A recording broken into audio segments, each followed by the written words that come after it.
So hello everyone, welcome back to new video. आज हमारे साथ जुड़े हैं रजत गुप्ता सर, जो कि फाउंडर हैं ट्रैक्टर जंक्शन के। और ये फार्म मशीनरी में इंडिया का सबसे बड़ा मार्केट प्लेस इन्होंने बनाया हुआ है फार्मर्स के लिए, ट्रैक्टर के सेलिंग और बाइंग के लिए एक मार्केट प्लेस। तो अगर आप वेबसाइट विजिट करना चाहते हैं तो डिस्क्रिप्शन में मैं दे दूंगा, आप जाके डिटेल में पढ़ सकते हैं।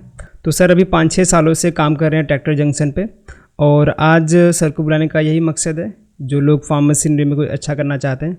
और सर की भी जर्नी काफ़ी अच्छी रही, क्योंकि उन्होंने यूजी किया हुआ है कंप्यूटर साइंस से। उसके बाद सर ने एमबीए किया एमआईटी यूनिवर्सिटी से।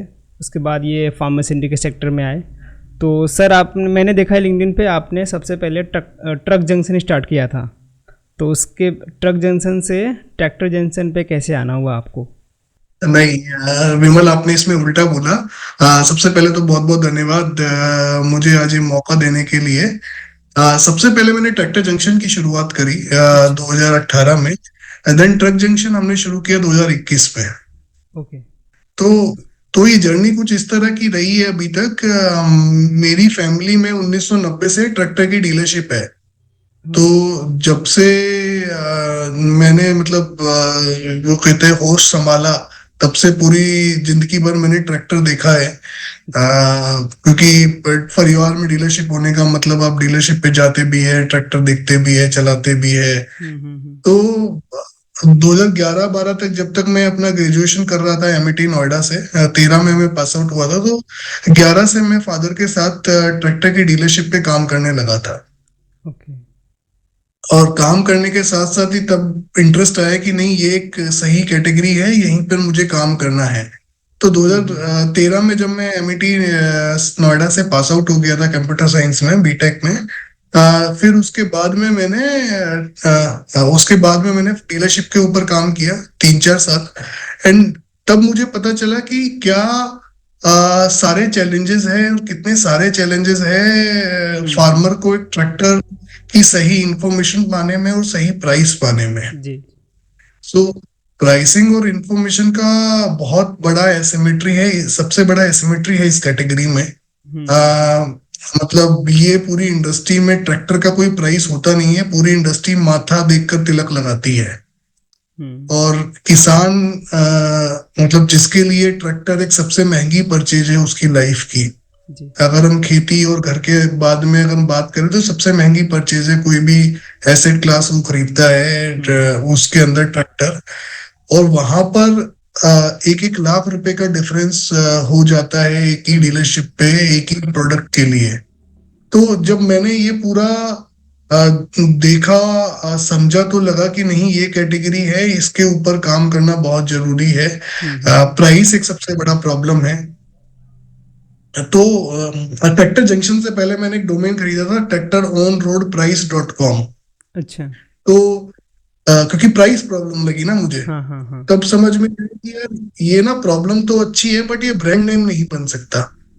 तो ये समझ के फिर मैंने उस डोमेन को ऊपर काम नहीं किया। 15 दिन में ये समझ में आ गया था। देन फिर मैंने ट्रैक्टर जंक्शन डोमेन सर्च किया और ये था अवेलेबल, तो इसको हमने आगे परस्यू किया। ओके। तो ये जर्नी थी कि इस बिजनेस में आने के लिए। अभी आपके इधर यहाँ पे 200 से लेकर 500 लोग यहाँ आपके यहाँ काम कर रहे हैं ट्रैक्टर जंक्शन में। तो हमारी जो ऑडियंस है अभी हमारे सर, पास एग्जैक्ट 435 के आसपास की टीम अभी 435। हो गई है। ग्रेट। जी। तो अभी हमारे ऑडियंस के लिए कोई वैकेंसी ओपन है? अगर हम अभी ऑफर करना चाहें तो हाँ, मैं डिस्क्रिप्शन में डाल दूंगा, मेल वगैरह, रिज्यूमे भेज सकते हैं। बिल्कुल। हमारे पास हर दिन मतलब ओपनिंग होती है।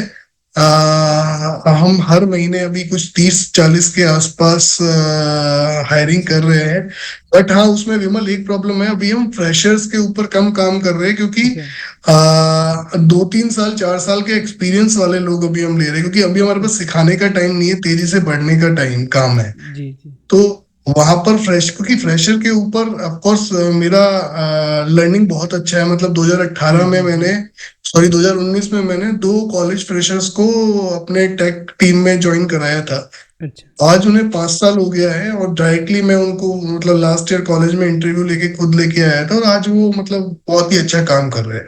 तो वो समय जब था तब हम फंडेड नहीं थे, तो हमारे पास टाइम होता था, तो जी हम जी। टाइम इन्वेस्ट कर सकते थे। अभी अभी क्योंकि हम रेस में दौड़ रहे हैं, तो इस रेस में अब हमारे पास समय नहीं बचा कि हम मतलब समझा सके, बता जी। सके, ताकि हम उनके साथ में प्रोडक्टिविटी निकाल सके। अभी जी, तो सर तो ये मेरा ट्रैक्टर जंक्शन कॉम्पिटिटर आपके नहीं दिखते हैं मार्केट में, सबसे बड़ा मार्केट प्लेस आप ही चला रहे हैं, तो उस नज़रिए से देखें तो अभी और भी स्टेट में आप एक्सपांड करने वाले होंगे। विमल, मैं आपको थोड़ा सा बताता हूँ कि हमारा बिजनेस मॉडल क्या है, फिर हम जी। कंपटीशन की साइड पे बात करेंगे। तो हमारे बिजनेस में अभी 3 वर्टिकल में हम ऑपरेट करते हैं। एक जो प्लेटफॉर्म बिजनेस है हमारा, जहाँ पर कोई भी फार्मर नए पुराने ट्रैक्टर की जानकारी ले सकता है, जी। वो बिजनेस है। उस बिजनेस में हमारे प्लेटफॉर्म पे कुछ 50 लाख लोग अभी हर महीने आते हैं, और 1.5 लाख से ज्यादा फार्मर्स इंटरेस्ट शो करते हैं नया ट्रैक्टर खरीदने, पुराना ट्रैक्टर खरीदने और बेचने के लिए। तो हमारे प्लेटफॉर्म के थ्रू आज 10,000 से ज्यादा फार्मर्स अपना इंटरेस्ट शो करके नए ट्रैक्टर की परचेज कर रहे हैं। उन फार्मर्स को हम सपोर्ट करते हैं कि सही प्राइस पे उनको सही इंफॉर्मेशन मिले, और ताकि वो सही ट्रैक्टर चुन सके। तो उनके इसके लिए हम उन्हें उनके नजदीकी डीलर प्लस मैन्युफैक्चरर के साथ में कनेक्ट करते हैं। प्लेटफॉर्म बिजनेस में हमने ट्रैक्टर से शुरुआत करी, और जैसा आपने स्टार्टिंग में बताया ट्रक जंक्शन, हमने 2021 में ट्रक जंक्शन की शुरुआत करी, ये देख के कि जो छोटा हाथी, टाटा एस, महिंद्रा पिकअप, ये सब भी रूरल में लास्ट माइल कनेक्टिविटी में काम में आते हैं। इसका भी ओवरलैप हमारी ऑडियंस, हमारी रूरल ऑडियंस के साथ में करता है। उसके बाद हमने पिछले वर्ष ही 2023 में 2 और कैटेगरीज के ऊपर स्टार्ट किया प्लेटफॉर्म बिजनेस में।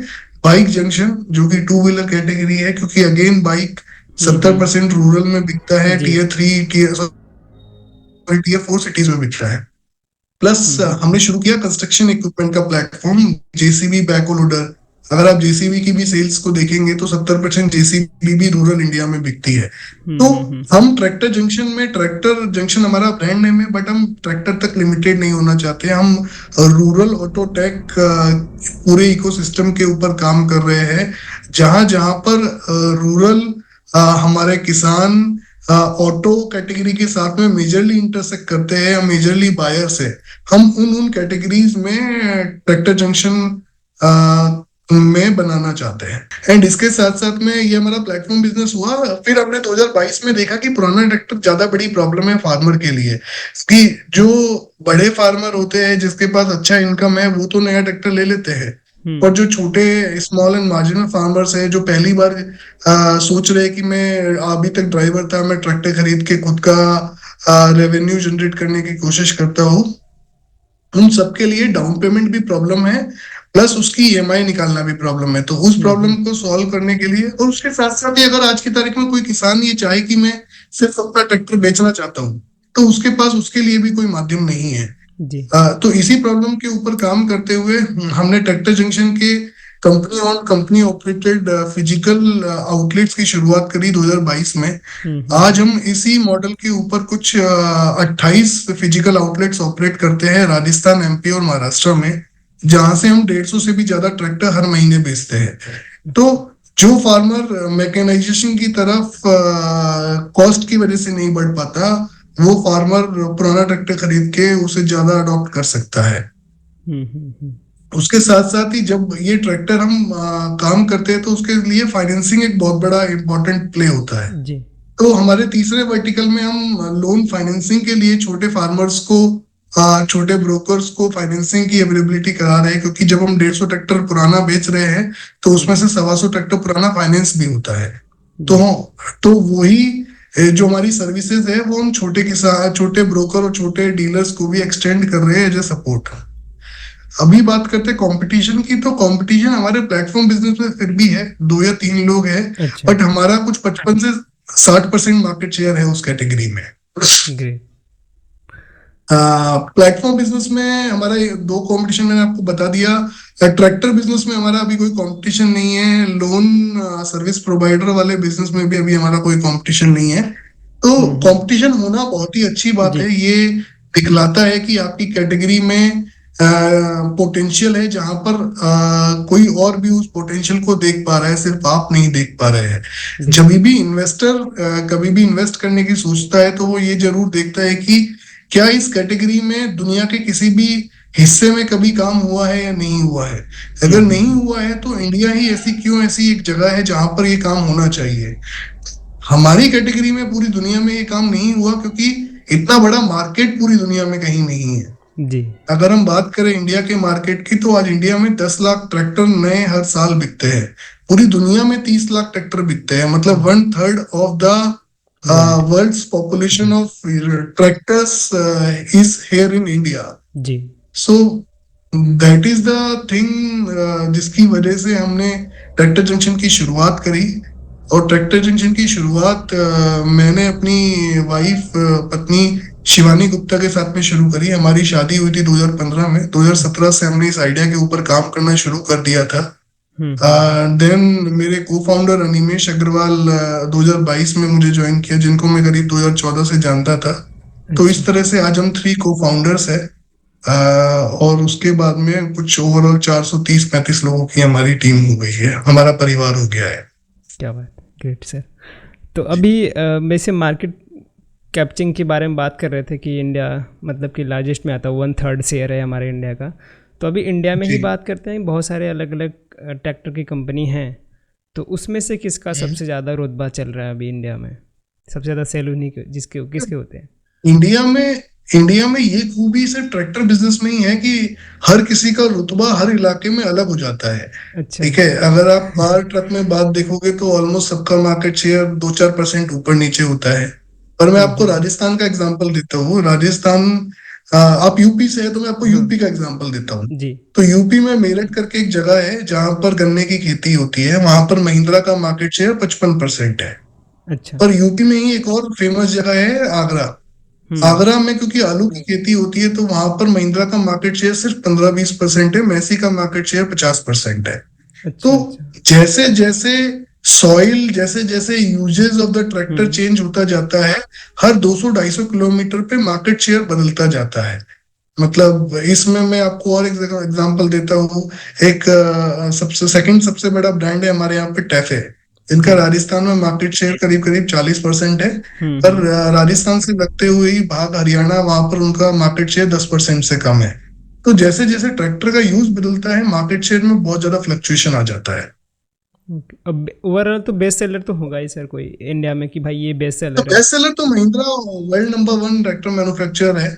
महिंद्रा ने ही स्वराज कंपनी को भी खरीद लिया है। तो महिंद्रा और स्वराज दोनों मिलके कुछ 41% के आसपास की भागीदारी रखते हैं। उनके बाद में मैसी टैफे की बात आते हैं, जो टैफे जो आइशर ब्रांड भी ऑपरेट करते हैं, तो वो दूसरे नंबर पर आते हैं। उसके बाद में Sonalika, Escorts, John Deere, new Holland, ये कुछ ब्रांड्स हैं। ओके।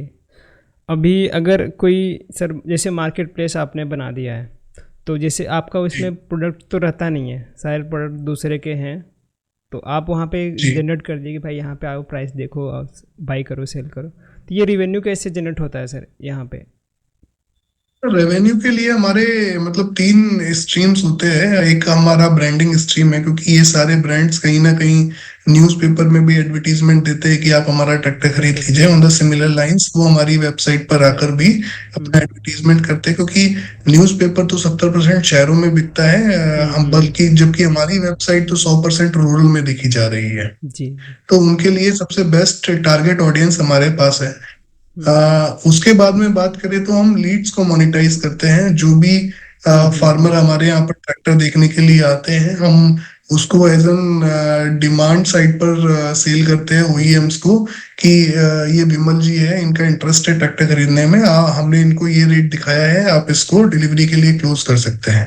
तो जो उनका सेल्समैन है उसकी प्रोडक्टिविटी बढ़ाने में वो हेल्प करता है। तीसरा, जब हम ट्रैक्टर की बात कर रहे हैं तो बिना फाइनेंसिंग के ट्रैक्टर में बिकना पॉसिबल नहीं होता। तो फिर हम बैंक्स, एनबीएफसी के साथ में काम करते हैं कि ये विमल जी है जो ट्रैक्टर लेना चाहते हैं, इनके साथ में अब बात करके इनका लोन करा दीजिए, और वहां पर फिर लोन के लिए हमें वो एक सक्सेस फी देते हैं। तो इन 3 मॉडल के ऊपर हमारा प्लेटफॉर्म काम करता है विमल। ओके। और अगर जैसे किसी को बनाना हुआ अपना खुद का कोई मार्केट प्लेस आपके तरह, तो क्या क्या प्री रिक्विजिट हैं, क्या चैलेंजेस आते हैं अगर आप बड़े लेवल पे जा रहा है कोई? ऐसा ऐसा कोई मेजर चैलेंज नहीं आता, बट आपको अपनी अपनी हमेशा सोच ना बहुत ही क्लियर रखनी होती है कि आप क्यों और क्या बनाना चाहते हो, क्या प्रॉब्लम सॉल्व करना चाहते हो। देखिए, प्लेटफॉर्म बनाना, वेबसाइट बनाना बहुत आसान है, मतलब कोई भी कंप्यूटर साइंस वाले दो लोग मिलके बना उसको बना सकते हैं। बट आप उसके अंदर क्या प्रॉब्लम सॉल्व कर रहे हो और आप ही क्यों बेस्ट हो वो प्रॉब्लम सॉल्व करने के लिए, जी। ठीक है, वो सबसे ज्यादा जरूरी है। मतलब आइडियाज सारे अच्छे होते हैं विमल, मतलब कोई आइडिया बुरा नहीं होता। इट्स अबाउट द एग्जीक्यूशन कि आप उसको कितने अच्छे से एग्जीक्यूट कर पा रहे हैं। क्योंकि आज सबको पता है फ्लिपकार्ट पे माल बिकने से फ्लिपकार्ट पैसा लेता है, तो क्यों हर कोई क्यों नहीं फ्लिपकार्ट बना लेता। जी। बट वो बनाना उतना ही मुश्किल है, क्योंकि एग्जीक्यूशन मुश्किल है। तो इसी वजह से ये एक चैलेंज है। मार्केट प्लेस बनाने के लिए आपको एक सही अपॉर्चुनिटी देखनी पड़ेगी। जैसे हमने देखा जब हमने ट्रैक्टर जंक्शन की शुरुआत करी कि यार ये कैटेगरी इतनी बड़ी है, वर्ल्ड का सबसे बड़ा मार्केट है, पर कोई भी यहाँ है नहीं, तो हमें तो होना ही होना चाहिए एटलीस्ट। एक प्रॉब्लम है फार्मर्स की, फार्मर चैलेंज फेस करते हैं जब वो अपना ट्रैक्टर खरीदना चाहते हैं, तो हमें यहाँ होना बहुत जरूरी है। तो वो अपॉर्चुनिटी गैप आपने सही से एनालाइज कर लिया, तो फिर प्लेटफॉर्म बनाने के लिए बाकी तो आपको जो भी टेक की साइड से काम करना पड़ेगा, इंफॉर्मेशन गैदरिंग की साइड पे काम करना पड़ेगा, देन आपको उसको बिजनेस बनाने के लिए दूसरी साइड पे देखना पड़ेगा कि आप उसको मोनेटाइजेशन कैसे करेंगे। क्या आप उसको फार्मर से मोनेटाइज कर सकते हैं? अगर फार्मर से मोनेटाइज नहीं कर सकते तो आप कैसे उसको दूसरे तरीके से मोनेटाइज कर सकते हैं? हाँ, अभी समय। जैसे बहुत सारे एग्रीटेक जी। कंपनियों ने आपने देखा हो, तो उन्होंने मतलब मोनेटाइजेशन के मॉडल तो बना लिए, बट वो स्केल नहीं हो पाया, तो उसकी वजह से फिर वहां पर चैलेंज हो जाते हैं। जी बिल्कुल, बोलिए। जैसे अभी सर दुनिया बहुत तेज़ी से बदल रही है, एआई आ रहा है, न्यू टेक्नोलॉजीज़ आ रही हैं, तो अभी अब हम्म, ड्राइवरलेस जैसे गाड़ियाँ आ चुकी हैं, अभी ट्रैक्टर में भी देखने को मिलेगा। आप किस तरीके से हम्म। फार्म मशीनरी के बिजनेस को देखते हैं, फ्यूचर को देखते हैं? फार्म मशीनरी में ऑटोमेशन जरूरी है, पर अभी ऑटोमेशन इंडिया का प्रॉब्लम नहीं है। इंडिया में अगर हम बात करें, आपने नितिन गडकरी जी का भी इंटरव्यू अगर सुना होगा, तो नितिन हाँ। गडकरी जी ने बहुत ही सीधे तरीके से मना किया गया है कि हम ड्राइवरलेस गाड़ी को अलाउ नहीं करेंगे, अच्छा, अच्छा। क्योंकि वो हमारे बहुत सारे लोगों का रोजगार खा जाएगा। तो फार्म मशीनरी में लेबर का शॉर्टेज है, बट इतना शॉर्टेज नहीं है कि हम वहां पर मतलब इसका जरूरत पड़े। हाँ, पर कुछ कुछ जगह है जहां पर रोबोटिक्स की जरूरत होगी, जैसे स्प्रेइंग है, स्प्रिंग। जहां पर ये ऑपरेटर के लिए बहुत ही हजार्डियस होता है। तो वहां पर एक यूज केस बनता है कि जी आपका स्प्रे ऑटो मतलब रोबोट के थ्रू हो जाए, या फिर हम बात करें स्प्रे में ही ड्रोन ऑपरेटर की, क्योंकि वो ड्रोन ऑपरेटर एक जगह पर खड़ा होकर पूरे फार्म में स्प्रे कर सकता है एंड कॉस्ट इफेक्टिव तरीके से कर सकता है। इसको हमें जो भी हम ये ऑटोमेशन की बात करेंगे या एआई की बात करेंगे, ये सारी की सारी चीजें अडॉप्शन इनका अच्छा होगा, बट तभी अच्छा होगा तब ये फार्मर के लिए कॉस्ट इफेक्टिव कुछ कर जी। पा रही होंगी या प्रोडक्टिविटी बढ़ा पा रही होंगी। हम्म, हम्म, हम्म। क्योंकि हमारा हमारा जो किसान है वो प्रीमियम देने में नहीं हिचकिचाता। अगर उसको उसकी वैल्यू दिखती है, अगर उसको दिखता है कि मैं 1 रुपए इन्वेस्ट करके 2 रुपए कमा सकता हूँ, क्योंकि किसान इज अ बिजनेसमैन, जी। ठीक है, he is investing for the crops. तो अगर वो देख पा रहा है कि मैं कुछ भी टेक्नोलॉजी इन्वेस्ट करके मैं अपना आरओआई बेटर कर सकता हूँ, तो फिर वो अपना अडॉप्शन में नहीं हिचकिचाएगा मेरा। ओके। आप शार्क टैंक में गए थे सर, आइडियाज़ के लिए? नहीं सर, शार्क टैंक में हम कभी नहीं गए। शार्क टैंक में हमारी कैटेगरी को आई थिंक इतना इंटरेस्ट नहीं रहता अच्छा। होगा, ये हमने सोचा। प्लस उसके साथ साथ ही जब शार्क टैंक की शुरुआत हुई आई थिंक 2022 में, हाँ, तब हाँ। हम थोड़ा बहुत स्केल हो गए थे, तो हमें लगा जी, अब हम इस कैटेगरी ज़रूरी। के लिए थोड़ा बड़े हो गए हैं। जी। अगर कोई जी। बहुत ही छोटा स्टार्ट ही कर रहा है, तो उसको कैसे फंड रेज करने का क्या सुझाव देंगे आप? देखिए विमल, मेरा इसमें एग्रीकल्चर में बहुत ही क्लियर सजेशन है, मतलब एग्रीकल्चर में नहीं, स्टार्टअप में बहुत ही क्लियर सजेशन है कि आप सबसे पहले अपना प्रोडक्ट मार्केट फिट कर लीजिए। पीएमएफ जो भी आपने शुरुआत की हो उसको आप पहले खुद के पैसे इन्वेस्ट कीजिए। मतलब आप विश्वास नहीं करेंगे, जी। मैंने इस स्टार्टअप में सिर्फ 60,000 रुपए का इन्वेस्ट किया है, अच्छा, अच्छा। और उससे जो कमाया फिर उसको वापस री इन्वेस्ट करके आज हम 60,000 से लेके एक 350 करोड़ रुपए तक की कंपनी बना ली है। जी, तो जी। ऐसा है कि जो भी आप शुरू कर रहे हो वो सेल्फ सस्टेनेबल होना चाहिए। आपको इन्वेस्टर इन्वेस्टर का जो पैसा है वो एक रॉकेट के फ्यूल की तरह है, ठीक है। वो आपके पास तब आना चाहिए तब आपका रॉकेट तैयार हो। बिल्कुल। पता चले कि आपने फ्यूल तो ले लिया बट आप साइकिल पे वो फ्यूल लगा दिए हो, ठीक है, तो आप जी। किसी भी दिशा में नहीं जा पाएंगे या सही दिशा में नहीं जा पाएंगे। तो ये मेरा पहला सजेशन है। बाकी फंडिंग मार्केट में ऐसा कोई चैलेंज नहीं है। आज बहुत सारे इंक्यूबेशन सेंटर है, एग्री में इंक्यूबेशन सेंटर है, जो इंक्यूबेट करते हैं स्टार्टअप्स को, आइडिया स्टेज पर भी पैसे देते हैं। जैसे हम एक बहुत ही अच्छे इंक्यूबेशन के पार्ट है इंडीग्राम लैब्स, जहां से हमें हमें सबसे पहले हमारा 25 लाख रुपए मिला था। तो इंडीग्राम लैब्स हर साल कुछ 50-60 कंपनीज में इन्वेस्ट करती है, तो वहां पर वो जा सकते हैं। उसके अलावा हर स्टेट में स्टेट गवर्नमेंट का स्टार्टअप फंड है और एग्री के ऊपर वो बहुत अच्छे से इन्वेस्ट करते हैं। तो आप सबसे पहले इंक्यूबेटर के पास जाइए। जब आप इंक्यूबेटर स्टेज पे पास हो जाते हैं फिर आप बढ़ेंगे उसके आगे की स्टेज पर इंस्टीट्यूशनल वीसी या एंजल इन्वेस्टर के लिए। जब आप उस स्टेज पे पास हो जाते हैं फिर आप बड़े स्केल पर अपने आप को लेके जा सकते हैं। बट सही आइडिया के लिए funding is not the problem, but it can, मतलब idea should be big enough, the opportunity should be big enough and you should be the right team to execute the idea। मतलब ऐसा लगना चाहिए कि market में आपके अलावा और कोई इस प्रॉब्लम को सॉल्व ही नहीं कर सकता। जी। तो जी अभी आप सर बहुत सारे लोगों का इंटरव्यू लेते होंगे जो कॉलेज से पास होके आते हैं, तो उसमें क्या मैं ये इसलिए पूछ रहा हूँ कि मेरे भी ऑडियंस का फ़ायदा हो, जिससे क्या देखते हैं आप क्वालिटी की, भाई फर्स्ट इम्प्रेशन ऐसा होना चाहिए कि आपको कंपनी तुरंत हायर कर ले।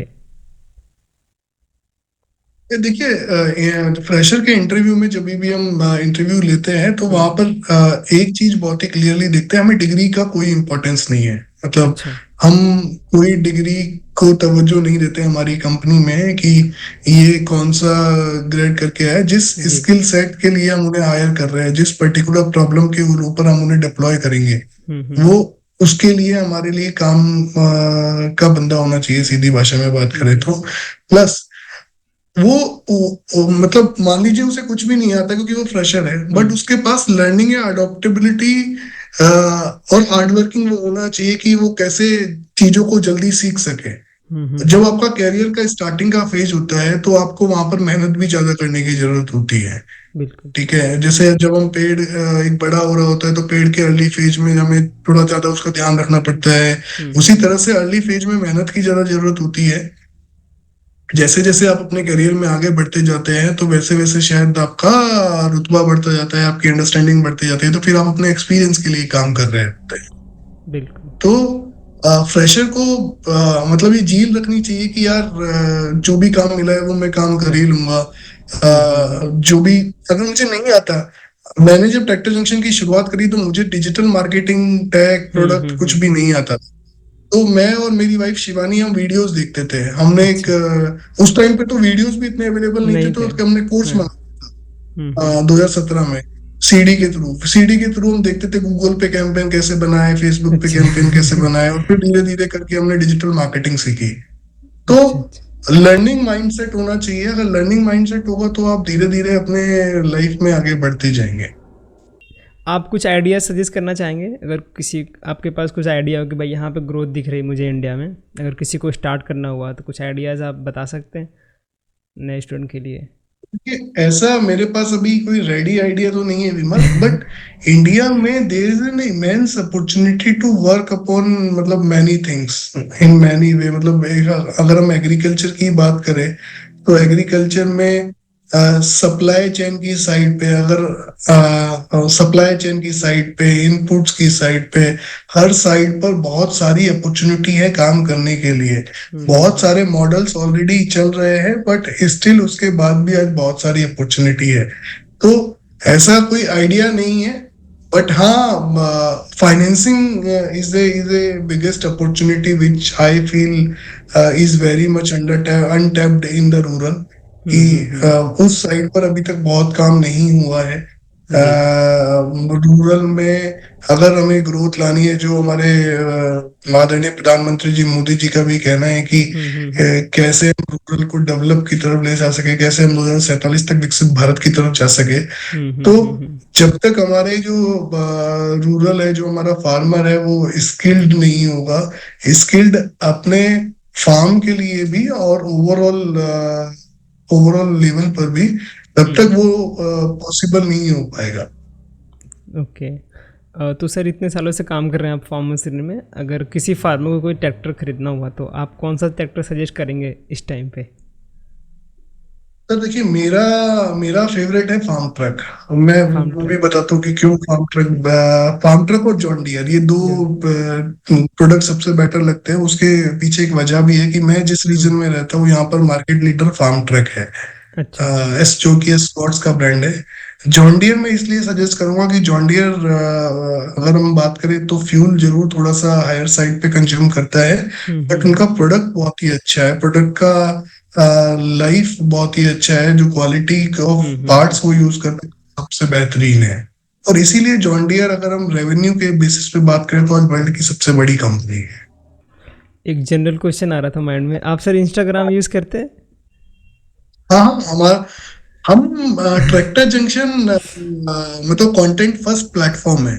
अच्छा। ट्रैक्टर जंक्शन में हमारा यूट्यूब चैनल है। मैं खुद आप ही की तरह पहले खुद कंटेंट क्रिएट करता था, ट्रैक्टर के अच्छा। वीडियोस क्रिएट करता था हाँ टू हाँ। एजुकेट द फार्मर, क्यों ये सही ट्रैक्टर है आपके लिए। क्या? हमारे 6 लाख के आसपास यूट्यूब पे सब्सक्राइबर है, अच्छा। 2.25 लाख के आसपास इंस्टाग्राम पे फॉलोअर्स है, तो हम्म। फेसबुक पर 1 मिलियन के आसपास फॉलोअर है। तो डेफिनेटली हम सारा सोशल मीडिया यूज करते हैं। जहां पर भी हम आसान तरीके से हमारे फार्मर्स के पास पहुंच कनेक्ट कर पाए, पाए। वहां उस मीडियम पर हम उपलब्ध है। आपका क्या, हम्म। वैसे क्यों पूछना था इंस्टाग्राम के लिए? मतलब कि एक, मतलब कि इतने बड़े पर्सन जो 350 करोड़ की कंपनी चला रहे हैं, तो वो कितना समय अपना व्यतीत करते हैं? क्योंकि आजकल लोग जब खोल देते हैं इंस्टाग्राम तो पूरा दिन उसी में चला जाता है। आपका दिन कैसा रहता है एज अ फाउंडर? यार इंस्टाग्राम देखिए, मैं इंस्टाग्राम यूज करता हूँ कंटेंट देखने के लिए कि बाकी लोग क्या नया कर रहे हैं कंटेंट साइड पे, जी। In terms of the marketing, जो हम अडॉप्ट कर सके। तो यू आर राइट कि आजकल ये हमारी युवा पीढ़ी को लत भी लग चुकी है कि रील्स को कंटिन्यू घुमाने की। बट ये समय का आई थिंक दुरुपयोग है। जितना समय वो इंस्टाग्राम पे व्यतीत करे, अगर वो इतना समय यूट्यूब के ऊपर कुछ सीखने में, कुछ पढ़ने में लगाए, तो वो आई थिंक बेटर इन्वेस्टमेंट है। बट ये उन्हें डिसाइड करना चाहिए कि ये सही दिशा नहीं है। हाँ, कभी कभी 5-10 मिनट के लिए बिताना, मतलब देखना सही है, बट उसको कंटिन्यूअसली आधा एक घंटा, क्योंकि मैं जो देख रहा हूँ रूरल में जिस तरह से इंटरनेट आया है, और फाइव रूरल जी में चल जिस तरह रहा है से लोगों सर। के पास टाइम की अवेलेबिलिटी है, उस हाँ। हिसाब से तो मतलब ये रूरल में इंस्टाग्राम और यूट्यूब शॉर्ट्स तो बहुत ज्यादा चल रहे हैं। मतलब गांवों बिल्कुल। में अभी कोई इंटरनेट के आने के बाद एफएम नहीं सुनता। मतलब लोग अभी तक भी सोचते हैं कि भैया गांवों में लोग एफएम सुन रहा होगा। अरे भाई, वो इंस्टाग्राम पे रील देख रहा है, वो यूट्यूब पे शॉर्ट देख रहा है। जी जी। आप समझिए, आप अभी उस ईरा से बाहर आ गए। तो पिछले 5 या 6 साल में इंटरनेट का अडॉप्शन बहुत तेजी से हुआ है इंडिया में। और ये बहुत हेल्प भी किया होगा आप तक पहुंचने में, लोगों को जानने में। हाँ हाँ, मतलब जब हमने शुरुआत करी थी, तो पहले महीने हमारे प्लेटफॉर्म पे 3,000 लोग थे। कोविड अच्छा। से पहले हमारे प्लेटफॉर्म पे सिर्फ 3-4 लाख लोग आते थे। मैं बात बता रहा हूँ आपको मार्च 20 की।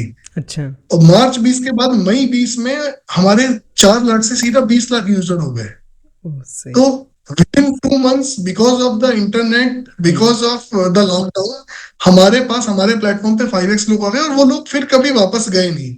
आज वो 20 लाख से बढ़ के 50 लाख की तरफ हो चुका है वो नंबर। ग्रेट। ओके। ओके रजत सर, हमने बहुत सारे क्वेश्चन कवर कर दिए। अगर आपको कुछ और बताना हो यूथ के लिए, और टाइम मैनेजमेंट या फिर डिसिप्लिन के बारे में, तो आप कुछ बोल सकते हैं। यूथ के लिए यही कहना चाहेंगे सर, देखिए अपॉर्चुनिटी बहुत है मार्केट में। मतलब आज आज आप किसी भी कंपनी के पास चले जाइए। मैं आपको ट्रैक्टर के इकोसिस्टम में बताता हूँ एक बार के अच्छा। लिए। ट्रैक्टर के इकोसिस्टम में हर ट्रैक्टर की डीलरशिप पर सेल्स के लिए अच्छे सेल्स पीपल की जरूरत है, सेल्स मैनेजर की जरूरत है।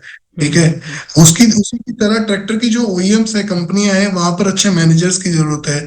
मैन्युफैक्चरिंग वो कर रहे हैं, वहां पर स्किल्ड मैन पावर की जरूरत है। जो लोग फाइनेंस कर रहे हैं उनको अच्छे एग्जीक्यूटिव्स की जरूरत है, मैनेजर की जरूरत है, ताकि वो बिजनेस कर सके। तो ट्रैक्टर और एग्रीकल्चर इकोसिस्टम में अपॉर्चुनिटी बहुत है। बस मतलब मुझे ये पर्सनली लगता है कि आजकल लोगों का थोड़ा काम करने के प्रति या मेहनत करने के प्रति रुझान कम हो गया है। मतलब everyone wants to get the easy money. जी तो वो सर्वे का फॉर्म भर के पैसा कमाना नहीं होता है, तुमने ट्राई किया होगा, नहीं मिलता, ठीक है। जी जी आपको भैया, you need to get your hand dirty. आपको जमीन पे जाके, जमीन पे रह के काम करना पड़ेगा। इफ यू थिंक कि आप बिना बिना मेहनत किए इजी मनी कमा सके, तो आप हो सकता है कुछ समय ये कर सके, पर लंबे समय के लिए सस्टेन नहीं कर सकेंगे। क्योंकि जब जितना जितना आप अपने करियर में आगे बढ़ते जाएंगे, आपकी तरफ काम का लोड उतना ज्यादा बढ़ता जाएगा। तो अगर आप उसमें अपने आप को नहीं ढाल पाएंगे कि यार मेहनत करने की आदत नहीं लगेगी, तो वो प्रॉब्लम होगा। आज मतलब अभी मेरा 1 साल का बेटा, मतलब 2 साल का बेटा है एक, जी तो उसकी वजह से मैं जरूर 7:30 तक अपना काम पैकअप करके फिर 10 बजे तक उससे समय देता हूँ, और 10 बजे से लेके 12 बजे तक वापस फिर थोड़ा काम करने लग जाता हूँ। तो जी अदरवाइज तो पहले यहाँ से जाके घर जाके भी काम ही होता था। तो फैमिली फर्स्ट है, बट काम होना बहुत जरूरी है, बिजनेस होना बहुत जरूरी है। वो होगा तभी सभी चीजें होंगी। बिल्कुल तो सही। That is it from my side, Vimal. Okay, thank you so much sir. इसको यहीं पे एंड करते हैं। आपका बहुत बहुत धन्यवाद, आपने ज्वाइन किया और जो भी इनसाइट ओके, शेयर थैंक्स किए। Thanks so much.